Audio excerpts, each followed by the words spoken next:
vous propose de démarrer en ce début de matinée avec cette présentation de notre toute nouvelle étude centrée sur le mass transit et les évolutions liées à la crise sanitaire et notamment et vraiment avec un focus fort sur l'impact du télétravail massif. Alors cette étude, elle est particulière. D'abord, c'est la troisième. La première, nous l'avions publiée en septembre 2020.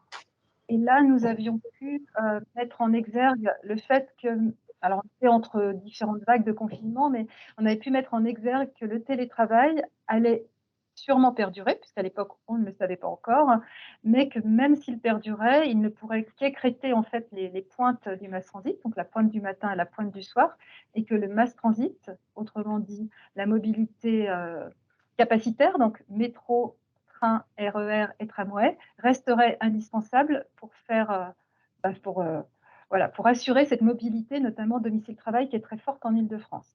La deuxième étude, nous l'avions fait en novembre de l'année dernière, et là, on avait vu poindre un phénomène nouveau, qui est le phénomène des jours de pointe. Donc et en l'occurrence, donc un mardi et un jeudi très fort, et un vendredi qui descendait fortement. On était au début du phénomène et on avait estimé qu'on pouvait aller jusqu'à moins 15% de trafic et de fréquentation, donc le vendredi par rapport à mardi. Ça, c'était la deuxième édition.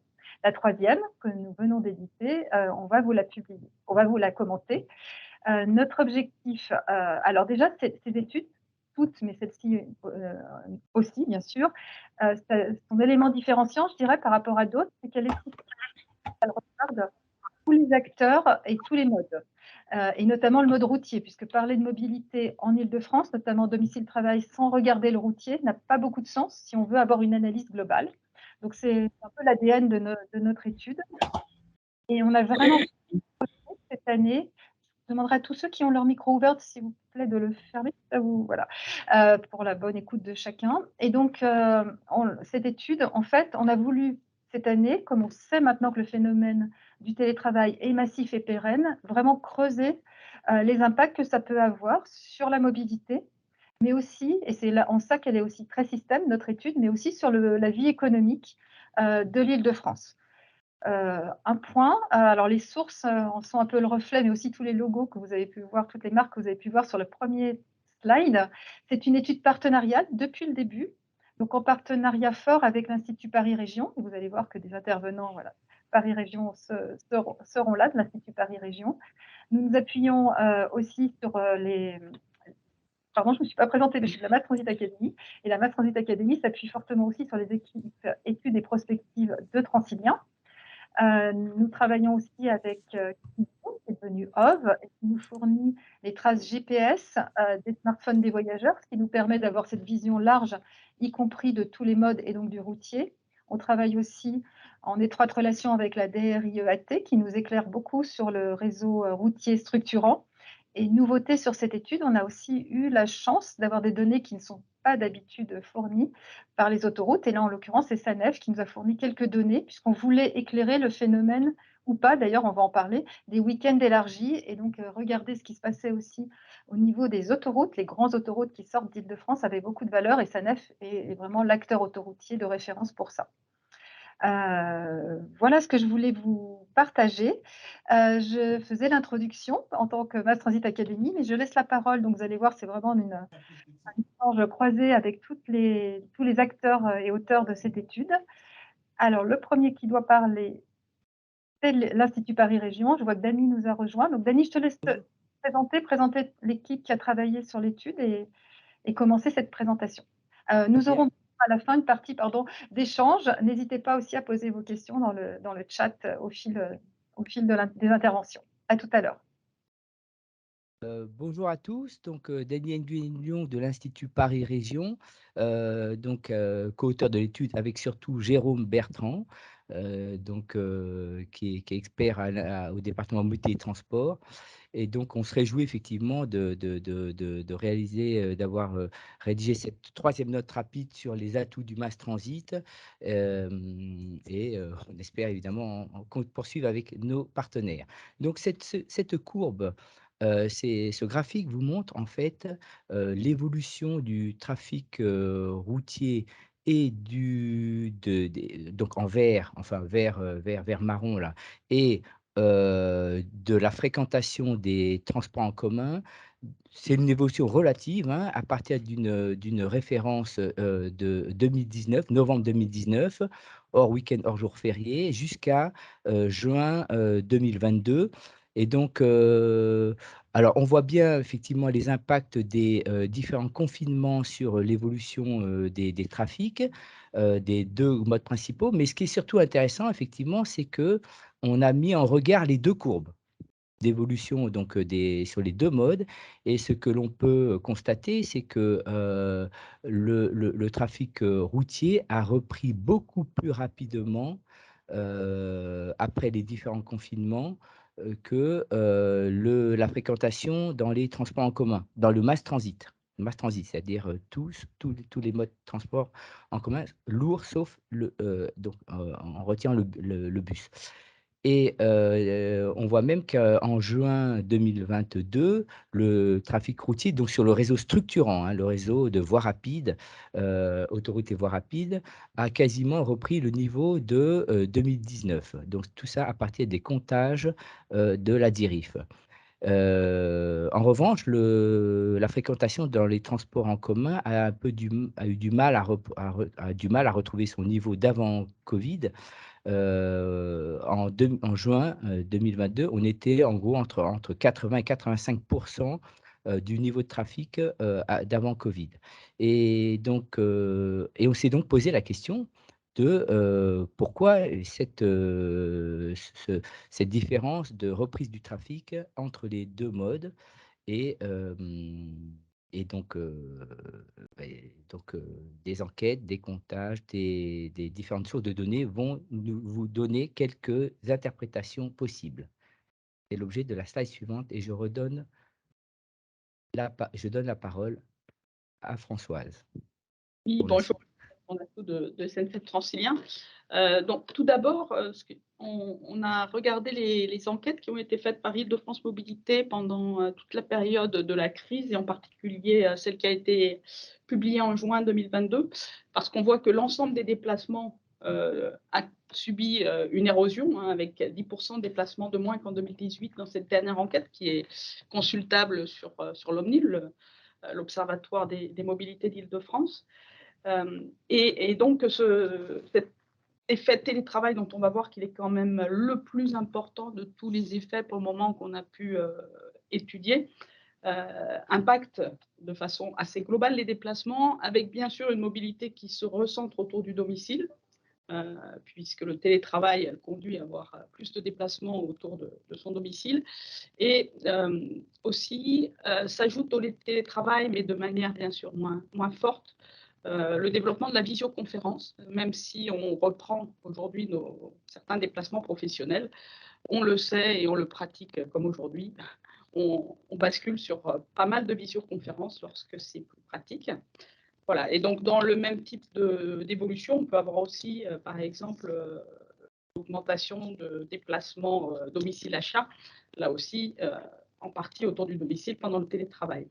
Et ce phénomène du télétravail, côté Transilien, Mass Transit Academy, on a vraiment voulu l'objectiver, le quantifier. Et donc, on a demandé à BVA une étude auprès de nos clients franciliens.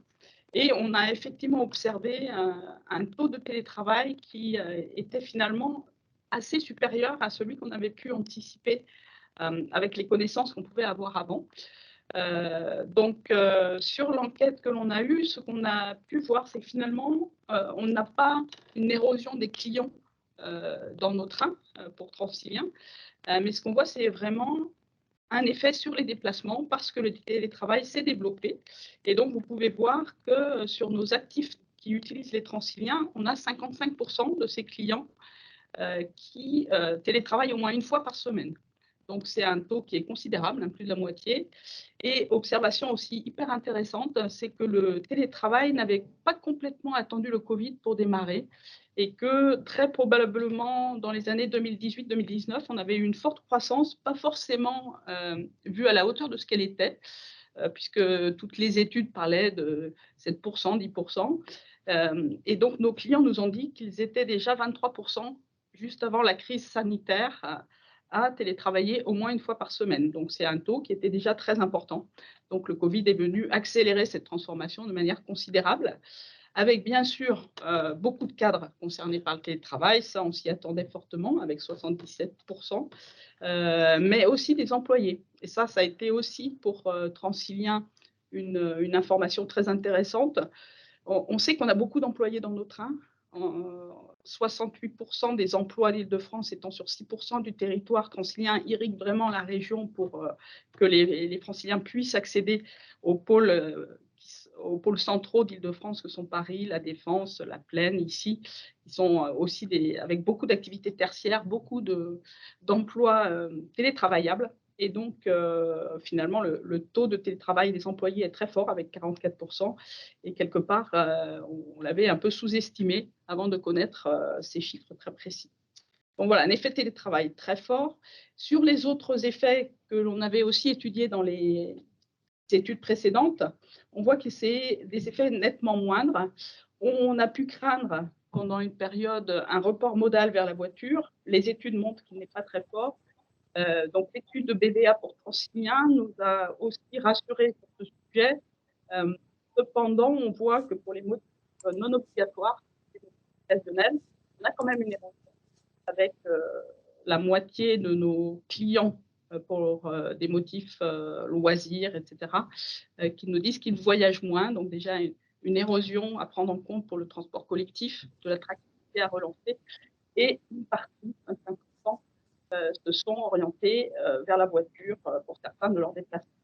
Donc, l'attractivité toujours à reconstruire après cette crise sanitaire qui a érodé le côté, mais sans effet considérable.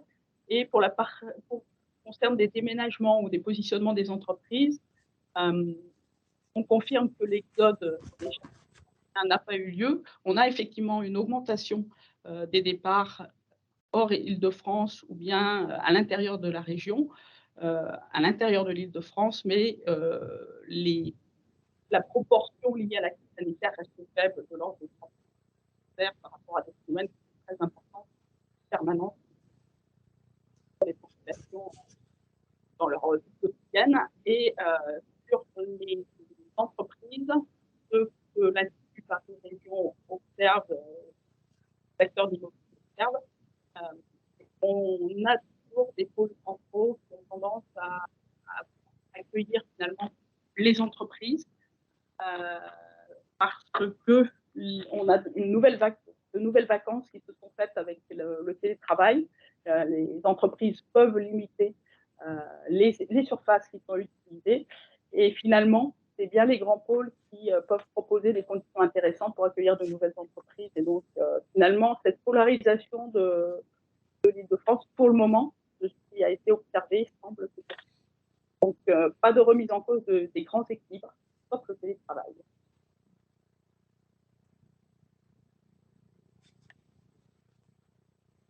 Alors, comme le télétravail est le point le plus important, on a creusé un petit peu. Donc, un élément important, mais qui est partagé, hein, c'est qu'on a bien sûr des taux de télétravail qui peuvent être très variables suivant dans les lignes, par exemple, pour ce qui concerne les types d'emploi, en fait, et les CSP. Et donc, pour les clientèles franciliens, pour les actifs franciliens, ça se confirme. Hein.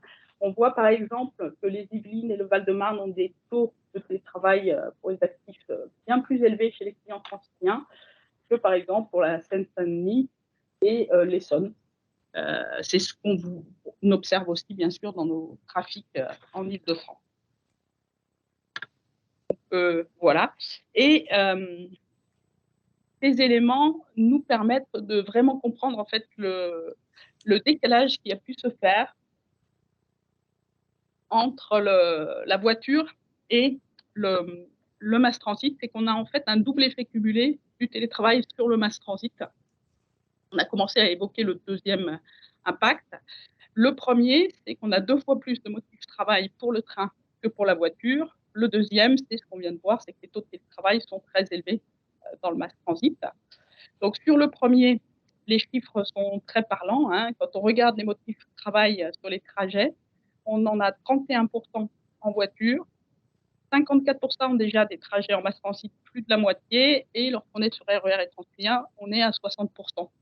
On retrouve cette fonction en fait du mass transit qui consiste à, participer finalement au déplacement vers les pôles d'emploi centralisés d'Île-de-France et particulièrement pour les RER et le Transilien et l'ensemble de Transilien, donc RER et TRA. Et par ailleurs, vous avez vu que les taux de télétravail, par exemple, sur nos trains transilien sont très forts, avec le 55%. L'Institut Paris Région a fait une étude sur la même période sur les actifs franciliens, et les actifs franciliens, c'est 43% qui sont en télétravail de façon régulière toutes les semaines. Donc le taux est plus fort chez Transilien, et là, on reconnaît à la fois les aspects présence tertiaire, donc on a vu le taux d'employés qui est très important, et puis aussi des temps de trajet. En Île-de-France, le déplacement moyen porte-à-porte est de l'ordre de 23 minutes, tout mode confondu. Sur Transilien, on est plutôt vers 55 minutes. Donc forcément, un télétravail qui augmente, et d'ailleurs si on regarde le nombre de jours, on serait à 2,4 jours chez Transilien, là où on est à des moyennes plus proches de 2 sur l'ensemble de l'Île-de-France. Voilà. Je passe la parole à Dany, à l'Institut Paris Région. Oui, merci Françoise. Alors oui, juste, je reviens sur ma slide, ma première slide. J'avais juste oublié de vous dire qu'en fait, on s'est arrêté à juin 2022, mais on a regardé les chiffres de fréquentation dans le mass transit en octobre, hein. D'ailleurs, ça fait l'objet de notre tableau de bord de suivi mensuel de la mobilité, que je vous invite à consulter chaque mois. En octobre, on est plus proche aujourd'hui de 85-90% du niveau de fréquentation d'avant Covid. Donc, ça remonte un petit peu. Je pense que vous l'avez tous constaté si vous êtes usager des transports en commun. Donc, alors, sur cette slide, en fait, on a lors de l'étude de 2021, mis en évidence un basculement de la problématique des heures de pointe qui existe toujours, hein, vers la problématique des pointes en semaine, en jours de semaine. Et donc, c'est un phénomène, effectivement, que l'on constate depuis la pandémie, c'est l'apparition de ces jours de pointe. Donc, avant la pandémie, donc en novembre 2019, les écarts entre les jours ouvrés étaient de 7% à l'heure de pointe du matin, le mardi étant le jour le plus fort et le vendredi le plus faible. Et cet écart s'est accentué au fil des mois pour atteindre en septembre 2021 16%. Et aujourd'hui, l'écart est d'environ 18% entre un mardi et un vendredi à l'heure de pointe du matin.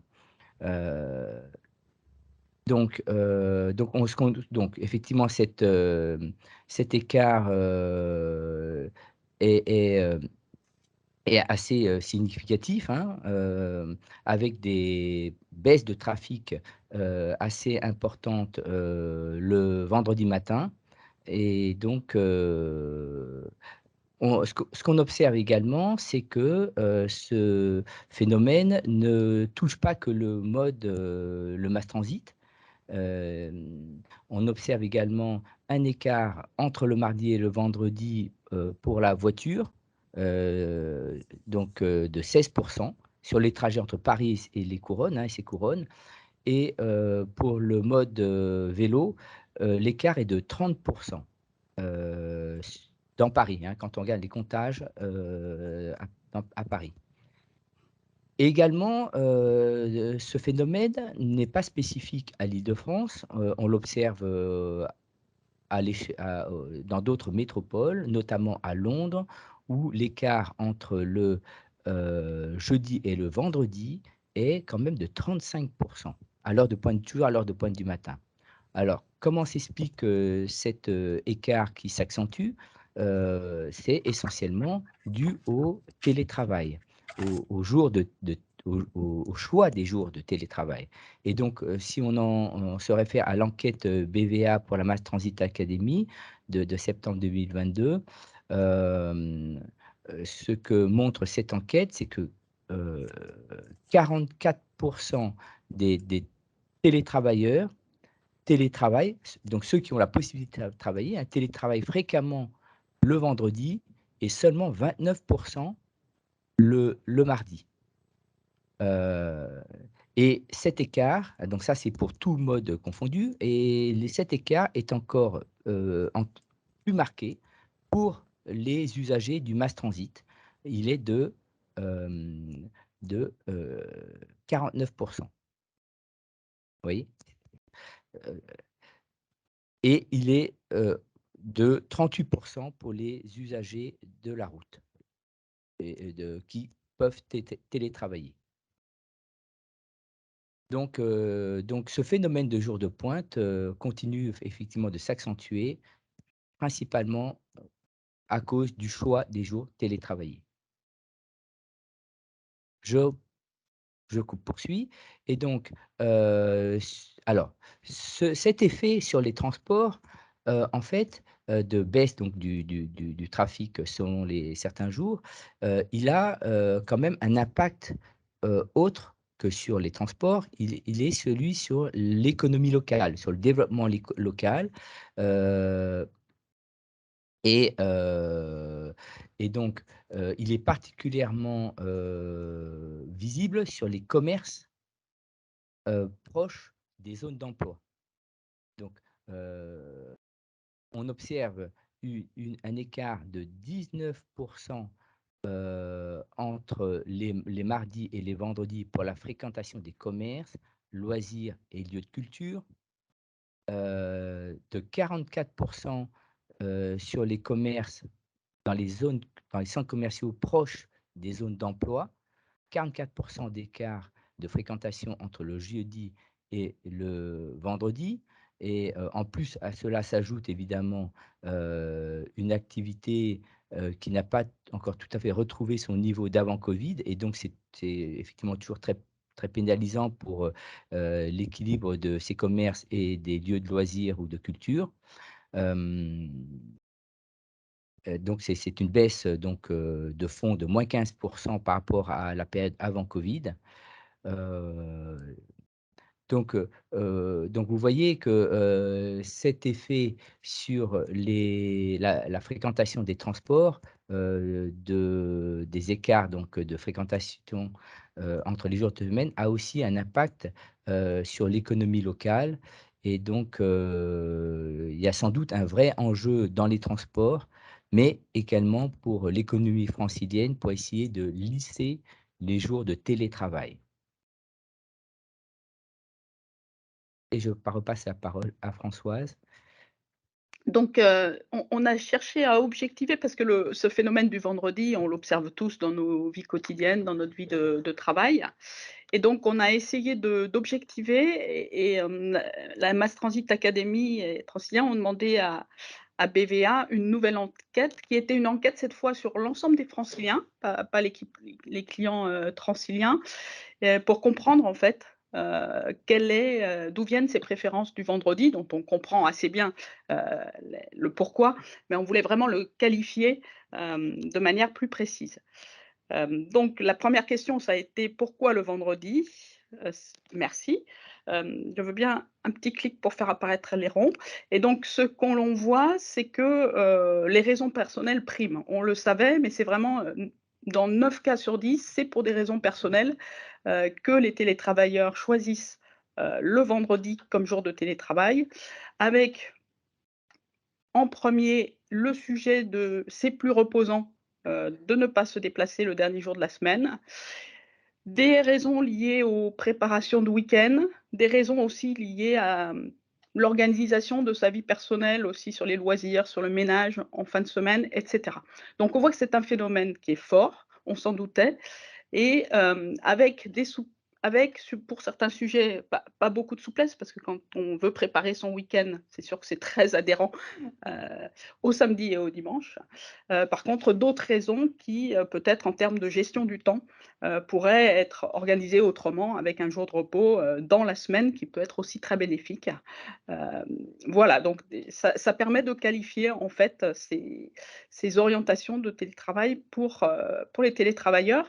Quand on regarde les raisons pour lesquelles pardon, j'ai pas fini encore. Lorsqu'on regarde les raisons, professionnelles en fait, ressort de manière vraiment très, très forte le fait que le vendredi, il y a très peu de collègues en fait sur les sites de travail, il y a très peu de réunions et donc il n'y a pas beaucoup de sens finalement à se déplacer, pour ceux qui choisissent le télétravail le vendredi. Si on retourne la question en disant: «Mais finalement, qu'est-ce qui vous ferait venir le mardi et le jeudi?» La première chose, c'est on a été intéressé par, des éléments, associés.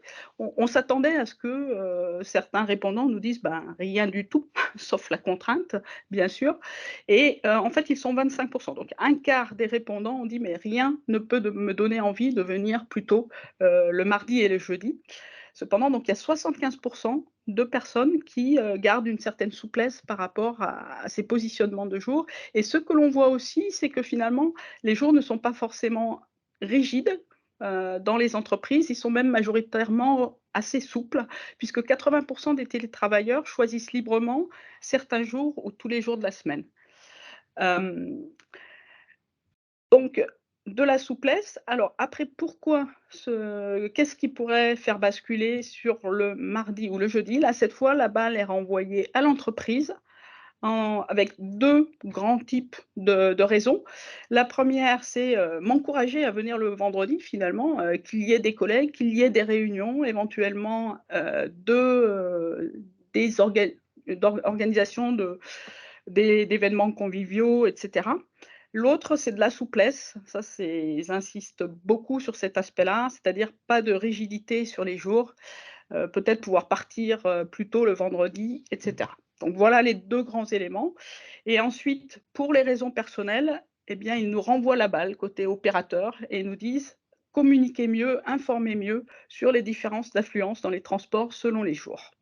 Voilà, donc ça nous donne quelques éléments de réflexion, si on ne souhaite pas, que l'évolution aille jusqu'à celle de Londres, par exemple. On a vraiment un vendredi qui commence à s'étioler et qui inquiète les Londoniens eux-mêmes. Voilà. Heu, C'est Aurore. Là, on change de cap avec Aurore.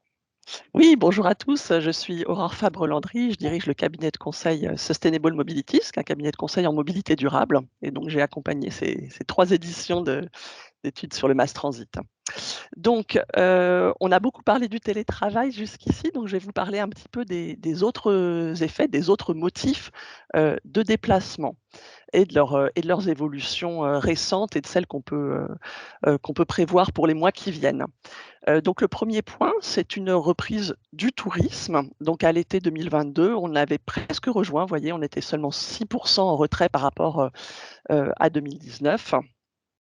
En ce qui concerne les voyages professionnels, donc là on parle des non-franciliens, donc des gens qui viennent de l'étranger ou de province sur Paris, donc qui utilisent beaucoup le mass transit pour leurs déplacements sur l'Île-de-France.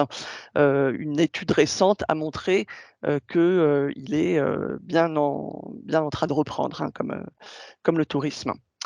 En ce qui concerne les franciliens eux-mêmes, l'étude dont nous avons parlé précédemment, donc conduite par BVA, a mis en évidence le fait que les franciliens pensent utiliser plus souvent le transilien dans les mois qui viennent. Donc 23 des répondants pensaient l'utiliser plus, ce qui est supérieur au chiffre de ceux qui pensaient l'utiliser moins.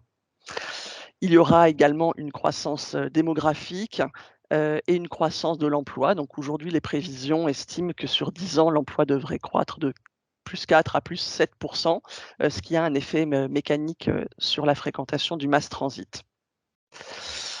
Alors, un autre potentiel de public très important pour le mass transit réside dans les voyageurs occasionnels. Donc Agnès vous a cité tout à l'heure l'une des sources de l'étude, qui est l'analyse des traces GPS des smartphones. des voyageurs, qui permet donc d'identifier les déplacements qui soient réalisés en mass transit, en voiture, à pied, à vélo, etc. Donc ça nous a permis d'étudier, justement ces déplacements entre Paris et les couronnes, petites et grandes couronnes, et de voir en fonction de la fréquence du déplacement si les gens avaient le même comportement en termes de choix modal. Donc ce que cette analyse a mis en évidence, c'est que pour les personnes qui réalisent fréquemment un trajet entre, leur commune et Paris, ils plébiscitent le mass transit. Donc ce qu'on appelle fréquemment, hein, enfin les fréquents et les réguliers, ça veut dire, plus d'une fois par semaine, au moins 2 fois par semaine. Donc on voit qu'ils utilisent à 80 le mass transit pour ces déplacements et à 20 la voiture. En revanche, si on considère les voyageurs occasionnels, donc les personnes qui vont faire un déplacement de ce type une fois par semaine ou moins, ils utilisent aussi majoritairement le mass transit à 69 mais on voit qu'il y a quand même un décalage, vous voyez, de 11 points, de part modale. Ils sont presque un tiers à utiliser la voiture pour se rendre sur Paris. Donc on a creusé pour voir si c'était pas un effet, lié à l'heure du déplacement, tout simplement. Les fréquences, c'est souvent du domicile-travail, donc l'heure de pointe, donc congestionné, donc choix du mass transit. Mais en fait non. C'est-à-dire que ce décalage de 11 points entre les fréquents et les occasionnels, on l'observe à toute heure de la journée, y compris en heure creuse. Donc ce que ça met en évidence, c'est que quelque part pour les fréquents, il y a une recherche d'optimisation donc qui a conduit au choix du mass transit. En revanche, pour les occasionnels, ça peut leur apparaître un petit peu plus difficile aujourd'hui, d'utiliser le mass transit que leur voiture. Pour les familles, ça peut être aussi une question de coût. Et donc il y a un vrai enjeu, à, accompagner, sensibiliser, ces voyageurs occasionnels qui utilisent aujourd'hui la voiture pour se rendre sur Paris, à utiliser le mass transit. Et ça d'autant plus que comme vous le savez peut-être, donc les billets Île-de-France ont été plafonnés à 4 € par carnet ou 5 € en ticket unitaire, il y a quelques semaines. Et par ailleurs, bien sûr, avec toutes les nouvelles contraintes sur, la circulation et le stationnement en Île-de-France, ainsi que les contraintes de pouvoir d'achat, cet, encouragement et cette, aide, je dirais, pour ces occasionnels à utiliser le mass transit, serait évidemment, très bénéfique. Voilà. Outre le fait de contribuer, à apporter des clients dans le mass transit, en particulier en heure creuse. Le dernier point qu'on voulait citer avec vous, qui n'est pas des moindres et qui, évidemment est très, très important dans le contexte actuel, est la question de la sobriété énergétique. Donc vous savez que l'État a fixé un plan de sobriété nationale, avec un objectif, de réduire la consommation d'énergie globale de 10 d'ici à 2024. Donc on a souhaité, donner des repères, sur, la consommation énergétique du mass transit, comparé aux autres modes. Donc le mass transit est, beaucoup moins énergivore, il est 5 fois moins énergivore, que la voiture thermique, hein, comme vous pouvez le voir sur ce graphe. C'est-à-dire qu'un voyageur qui parcourt 1 kilomètre en mass transit consomme 5 fois moins d'énergie que s'il décide de faire ce trajet en voiture thermique. Pour ce qui est de la voiture électrique, je dirais le facteur multiplicatif apparaît moindre, hein, 1,2 fois. Donc le mass transit est quand même plus intéressant. Il faut quand même qu'on vous précise qu'on manque aujourd'hui beaucoup de données, hein, sur la voiture électrique et sa consommation énergétique. Donc le chiffre sur lequel on a pu s'appuyer, qui est un des rares disponibles aujourd'hui, correspond à une citadine, avec les données constructeurs, c'est-à-dire sur le cycle d'homologation qui s'appelle le WLTP, qui est évidemment fait par, des professionnels en éco-conduite dans des conditions, entre 14 et 23 degrés, donc il y a quasiment pas de chauffage ni de clim. Voilà, donc en conditions réelles, avec un véhicule moyen du parc qui n'est pas une citadine, hein, c'est le segment du dessus, l'écart avec le mass transit sera vraisemblablement plutôt compris entre un facteur 2 et un facteur 3. Il faut savoir que l'ADEME avait fait, il y a quelques années aussi, une analyse alors qui ne tenait pas, enfin qui portait pas sur le mass transit, hein, mais uniquement sur la voiture. Donc pour comparer, le véhicule, thermique et le véhicule électrique en matière de consommation énergétique, en intégrant l'amont, c'est-à-dire aussi, la fabrication, et la maintenance des véhicules. Et on aboutissait finalement à des résultats équivalents pour les deux types de véhicules parce que la fabrication d'une batterie consomme énormément d'énergie. Voilà, donc le mass transit est aujourd'hui et restera très intéressant en matière de sobriété énergétique par rapport à la voiture. Et donc, on a fait une simulation. Donc aujourd'hui, en Île-de-France, si on fait le total mass transit plus voiture, la répartition est à 60% des déplacements en voiture, 40% en mass transit. Donc, si on avait un point de report modal, c'est-à-dire qu'on passait à 59, 41, ce qui paraît peu, hein, ça permettrait déjà d'économiser chaque année 170 gigawattheures. Et ça, donc d'énergie, ça correspond à la consommation électrique d'une ville de 80 000 personnes, par exemple en Île-de-France, Courbevoie. Enfin, bon ça vous le savez également, mais on voulait vous redonner des repères. Donc en ce qui concerne la lutte contre le changement climatique, donc le mass transit qui est électrique est évidemment beaucoup moins émetteur de gaz à effet de serre que la voiture. Donc là, on dispose de données sur un quasi-cycle de vie, c'est-à-dire y compris la construction et la maintenance. Donc le mass transit est pour un voyageur qui parcourt 1 kilomètre émet 16 fois moins de gaz à effet de serre qu'une voiture thermique et toujours 7 fois moins qu'une voiture électrique parce que là encore, dans la fabrication d'une voiture électrique, il y a des émissions de gaz à effet de serre. Et je repasse la parole à Agnès. Merci beaucoup, Aurore, et puis évidemment, voilà, tous les intervenants. Je reprends la caméra, voilà. Toute petite conclusion, parce que l'essentiel, c'est aussi d'échanger, et j'ai vu qu'il y avait déjà deux contributions dans le chat. Nous, on regarde beaucoup à la Mass Transit Academy ce qui se passe à l'international. Dany vous a présenté tout à l'heure la data que nous avons obtenue de la part de Transport for London. On a vu effectivement que c'était un phénomène international, hein, ce déséquilibre qui commençait à s'installer entre les jours de la semaine. C'est beaucoup plus fort dans les pays anglo-saxons. Donc à Londres, vous avez vu, à 35%. On voit aussi que New York et Sydney ont le même phénomène. Donc, on va continuer dans les mois qui viennent avec Patricia Lesage dans mon équipe de regarder ce qui se passe à l'international. C'est vrai que ce 35% nous interroge parce qu'on pourrait se dire que si on ne fait rien, on peut très vite aller jusqu'à ce déséquilibre-là qui est quand même majeur. On va pouvoir reparler d'économie. J'ai vu que voilà, les deux interventions dans le chat étaient là-dessus.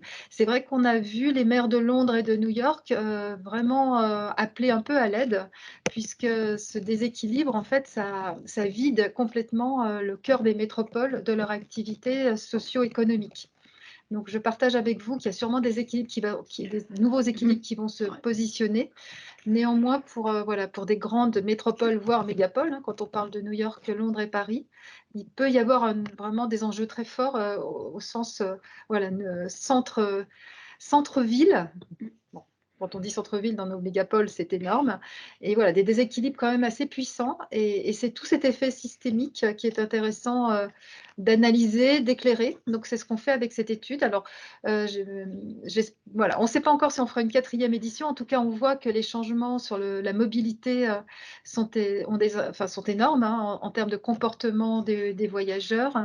En termes d'impact à la fois donc, sur les modes globalement et puis donc sur la vie économique. Donc voilà, on verra, mais sans doute que nous poursuivrons dans une 4e édition pour continuer à creuser les phénomènes et à les éclairer. Voilà, donc la parole maintenant est à vous.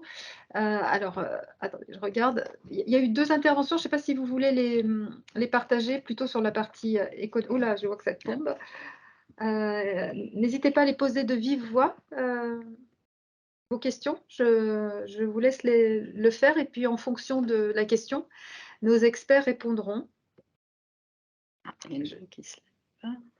Yes. Alors, Lionel Croix-Marie, est-ce que vous voulez, je vois que la main se lève, n'hésitez pas à prendre le micro et à nous interroger. Je complète ce que j'ai mis dans le chat qui est je vois que certaines données, alors c'est normal parce que c'est des compilations, mais il y a certaines données qui sont par nature hétérogènes. Par exemple, je comprends qu'il manque les côtés données côté RATP, si je ne dis pas de bêtises, sur le REA ou sur le RERB, ou peut-être que je me trompe. Non, c'est Puisque pas. vous parlez du mass Oui, transit. je pense répondre, mais non, justement, les mass transit, il y a des données RATP puisqu'il y a le métro. La plupart des données, par exemple, le premier graphique sur l'ensemble des trafics, c'est bien l'ensemble du mass transit, donc c'est métro, tramway, train RER. C'est lorsqu'on parle des études, l'étude faite BVA pour les clients franciliens, c'est le seul cas où effectivement on est uniquement sur la partie transilien, parce que bien évidemment qu'une étude client, on ne l'a faite que sur nos propres clients, mais on a pris ces données pour permettre d'expliciter, de quantifier en fait certaines données sur un secteur qui est celui de Transilien. Donc là, on est effectivement uniquement sur les trains et les RER gérés par Transilien, et donc les parties RER-A et RER-B de RATP ne sont pas intégrées. Après, nos clients étant communs sur ces 2 lignes gérées en commun, je pense que les données sont valables très fortement sur l'ensemble RER et Transilien, mais c'est le seul cas en fait où on est sur un périmètre plus réduit. Sinon, toutes les autres données sont bien des données communes et qui sont publiées, soit les données publiées sur les sites d'Île-de-France Mobilité, par exemple, qui sont donc ouvertes à tous. Soit pour le cas des données GPS, donc c'est OV qui fournit ces éléments grâce aux strass des smartphones. C'est ce que je disais, J'espère que c'est plus clair. Voilà, c'est ce que je disais en introduction, c'est vraiment l'ADN de nos études, c'est de le regarder en grand. Donc, tant qu'on peut, et c'est pour ça qu'elle s'appelle Mass Transit, on a un périmètre très large. Et quant à l'étude qu'on a fait dédiée sur les télétravailleurs, on a pris les télétravailleurs d'Île-de-France. Donc, par essence, voilà, ça comprend à la fois aussi des usagers des transports opérés par Transilien ou par RATP. Alors, peut-être la question sur la tranche horaire. Je vois qu'il y a une question sur la tranche horaire. Alors, je ne sais pas si la question se porte par rapport au vendredi et au moins 18%, c'est sur l'heure de pointe du matin, et donc c'est sur 7h, 9h. Si c'est bien la question, hein. Est-ce que cette réponse vous convient? Je crois que ça s'affiche Joël, je sais. Sinon, alors, je crois que c'est Fanny Arabe, je crois, qui a levé la main.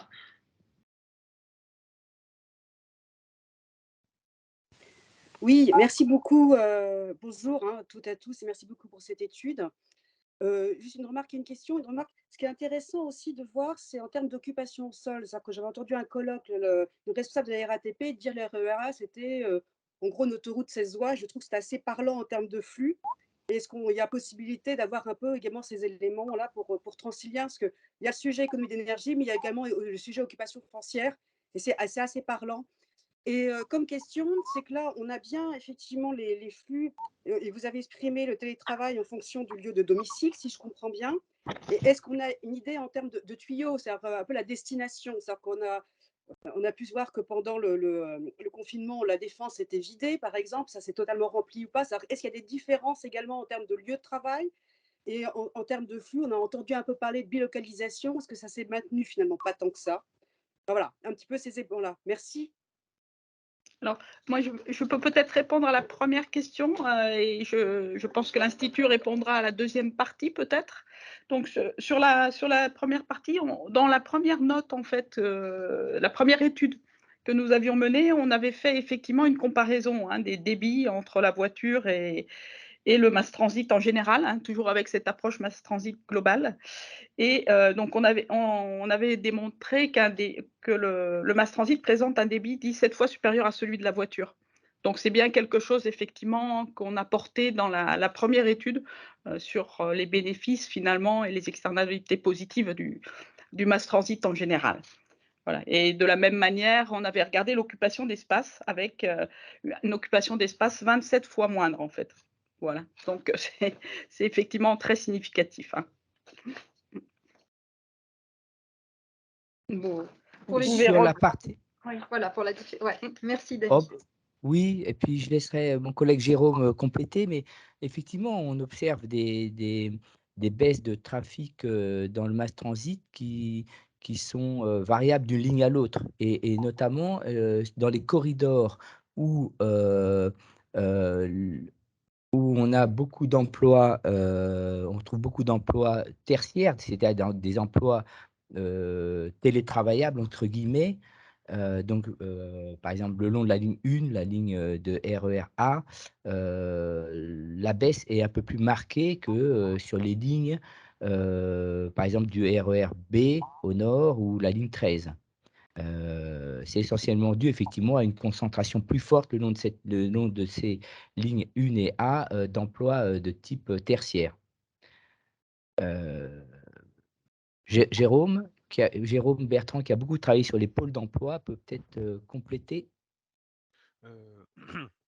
Oui, en effet, il y a des différenciations certainement en fonction des lignes. Et il y a une diapositive aussi concernant les clients transiliens aussi sur la pratique du télétravail en fonction du lieu de résidence, au moins du lieu de département, du département de résidence, qui montre déjà des écarts déjà en fonction du lieu de domicile. Et c'était même assez surprenant, c'est qu'on voit que le Val-de-Marne a aussi un taux de télétravail assez important. Dont initial, Fanny, alors c'est 2 fois 14 voies, en fait, le RER A. C'est un chiffre qu'on avait calculé à la Mass Transit Academy. Effectivement, je l'ai entendu repris par RATP. Bon, c'est leur ligne aussi, le RER A. On avait pris cette ligne parce que c'est la plus forte d'Europe, hein, 1,4 million avant Covid. Et oui, ça donne tout de suite une vision. On a même voilà, on avait repris un visuel d'une autoroute, parce que ça existe, les autoroutes de 2 fois 14 voies, ça existe en Chine. Et donc, quand on parle effectivement de cette donnée, on met voilà, une ligne de RER A et puis ces autoroutes de 2 fois 14 voies. Et c'est encore plus marquant en plus avec le visuel. Et effectivement, quand l'espace est rare, qu'il doit aussi se réapproprier pour d'autres mobilités et aussi quand on voit avec les changements climatiques et l'adaptation au changement climatique aussi pour y planter des arbres, voilà, on voit toute la valeur que peut avoir les transports en commun qui sont beaucoup, beaucoup moins consommateurs d'espace. Est-ce qu'il y a d'autres questions? Il y avait donc au tout début des interrogations sur la partie économique. Ah, sinon, je vois que Driss Kenfrey qui lève la main. Donc, comme vous le souhaitez, Oui, la parole. bonjour mesdames. Merci pour cet exposé. Je ne sais pas si vous m'entendez. Très bien. Oui. Moi, j'avais une petite question concernant en fait ce qu'on constate, c'est une dispersion du trafic par rapport à ce changement de paradigme, le télétravail. Comment vous l'avez répercuté, ou plutôt les conclusions de votre étude, comment vous l'avez répercuté en interne, transilien, que ce soit sur le plan de transport ou autre, pour un petit peu adapter toute la partie exploitation, par exemple? Alors, c'est bon, j'ai mis la caméra. Ouais. Donc, je dirais pour le moment, donc le sujet est plus un sujet en questionnement, hein. Nous, les premières remarques dans Transilien que ça nous a apporté, c'est bon, il y a eu un premier moment qui a été plutôt un moment, on va dire déceptif, voilà, parce que en fait, on s'attendait à ce que le télétravail permette finalement de redonner du souffle dans les transports. On sait que le taux d'occupation, c'est quelque chose de très important par rapport au confort de nos voyageurs. Et donc, on espérait quelque part un lissage peut-être un peu plus équilibré pour permettre en fait un confort. Finalement, on fait partie un peu de la qualité de vie de nos clients, hein, avec notre déplacement, hein, qui peut être jusqu'à 55 minutes en moyenne porte à porte. La qualité de vie finalement des Franciliens est très impactée, en particulier par leur déplacement quotidien, pas seulement celui transilien, hein, 55 c'est porte à porte, donc il y a plusieurs modes. Donc on espérait quelque part que le lissage des pointes se ferait plus fortement, enfin que la baisse de la pointe se ferait plus fortement, et surtout on espérait redonner donc finalement de la capacité les jours de la semaine. Et ce qu'on voit, c'est que les mardis redeviennent relativement chargés, les pointes se refont. Et par contre, le vendredi, effectivement, est un moment avec réellement du confort dans les transports collectifs. Donc pour le moment, on travaille ce questionnement, hein, autour de l'équilibre des pointes, des lissages, pour le confort des voyageurs. Sur la partie plan de transport, une des choses qu'il faut voir, c'est qu'on pourrait se dire: «Ah tiens, bon, moins 18% en heure de pointe, est-ce que, tout d'un coup, je me mets à avoir des vendredis qui ressemblent à des samedis?» Eh bien, pas du tout, hein. On est quand même dans une logique avec nos pointes du matin, nos pointes du soir. C'est juste que la pointe est plus bas que le mardi. Mais donc, on est dans des besoins de plan de transport qui sont des besoins de plan de transport avec des pointes finalement comme les autres jours. Et donc, ce sujet du plan de transport est un sujet qui est fin et qui est assez complexe parce qu'on a des besoins de fréquence tous les jours pour répondre. Et on voit qu'il y a pas mal de débats sur le sujet, mais avec des Oui, échanges. Il faut quand même les gens vont au travail le vendredi, reviennent du travail, ils sont nombreux, même s'il y a un mm, écart avec le mardi, et ils ont donc un besoin d'un plan de transport équilibré, comme on connaît en Île-de-France. merci. Merci Françoise. Il y a une question de Madame Poirier concernant les bus. Je laisse l'IPR répondre. Peut-être, Dany ou Jérôme. Y a-t-il études sur les déplacements par bus? Euh, À ma connaissance. Alors, Jérôme? oui, bah, on n'a pas regardé. On pourrait. On pourrait regarder à travers les validations.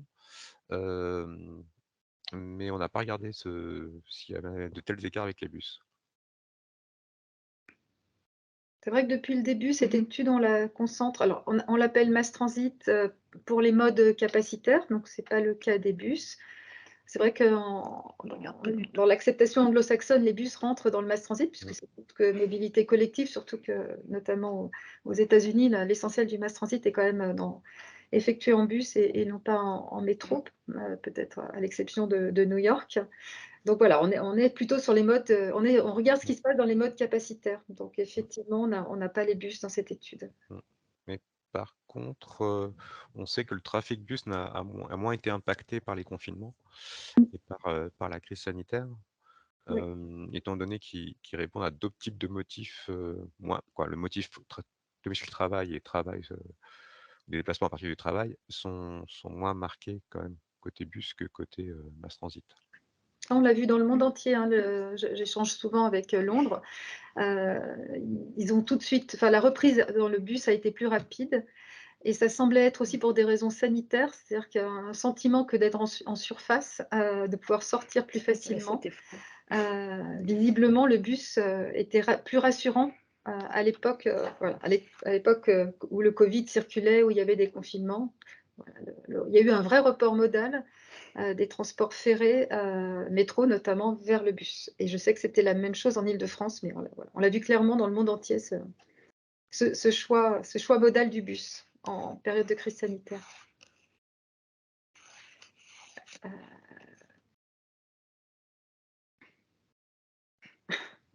Je partage Madame Poirier aussi. Il l'est aussi. Ouais. Mais je pense qu'effectivement, il y a aussi une population plus variée. Je dis ça, mais je ne suis pas certaine. C'est l'IPR qui doit savoir mieux que moi. Mais je pense qu'il y a aussi les personnes âgées qui utilisent beaucoup le bus. Mais je pense que vous parlez du 189 peut-être. Est-ce que vous avez d'autres... c'est l'occasion d'échange. Il nous reste 5 petites minutes. Donc, si vous avez d'autres questions ou occasion d'échanger entre vous, n'hésitez pas. Ou si... Alors, on n'a pas regardé l'âge. On n'a pas de données sur l'âge avec la télé médiatique. Mais c'est vrai que ce serait intéressant de regarder la mobilité des jeunes. Ouais. Sur l'enquête, on n'a pas forcément toutes les réponses, hein, mais sur l'enquête BVA pour Transilien, on a vu que les étudiants en fait, sont revenus à leurs habitudes précédentes. Non seulement sur les études, puisque finalement les études à distance ont fait un pop shit après la période Covid, mais aussi sur leurs autres déplacements. Donc, mais là, c'est vraiment une étude que l'on n'a que pour Transilien, pas pour l'ensemble du Mass Transit. Mais les étudiants seraient revenus à des comportements, des usages assez proches de ceux qu'ils avaient avant vis-à-vis des déplacements avec nos trains. Un Ouais, élément de réponse. On n'a pas creusé plus profondément, comme c'était moins déstructurant pour nous. et c'est vrai que le présentiel est revenu la norme pour les étudiants, beaucoup moins que la visioconférence et le télétravail pour les actifs. Et donc, du coup, reprise de mobilité à travers le Mass Transit s'observe. On a une question, donc qui est plus Peut-être pour Transilien. Tu veux y répondre ou avez-vous des conseils à donner aux entreprises pour optimiser les journées en télétravail par rapport à leur empreinte par rapport à l'empreinte carbone? Ou peut-être Aurore aussi.